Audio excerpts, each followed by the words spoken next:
مساء الفل. امبارح الواحد الحمد لله طلع قال إن القرار بتاع الانسحاب من ماتش السوبر من الزمالك ده علشان الانتخابات بتاعة شهر 7، ومجلس الإدارة مرتضى منصور شعبيته قلت بسبب الصفقات الفاشلة اللي هي جت إن آخر موسم أو آخر موسمين، وإن مش لاقيين أي حاجة يرجعوا بيها ثقة الجماهير أو لعيبة ولا أي حاجة خالص، فلقوا موضوع ماتش السوبر والانسحاب وتلبية رغبة الجماهير ده اللي هيركبهم تاني الانتخابات، ويرجع لهم تاني ثقة الجماهير.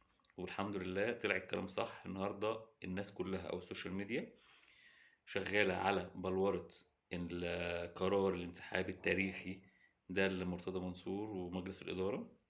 ومن شوية كان في مؤتمر صحفي للرموز وقدامى النادي اللي هم أكيد ليهم مصالح مع مجلس الإدارة يعني، بيأيدوا القرار التاريخي لمجلس الإدارة يعني. فكل ده الحمد لله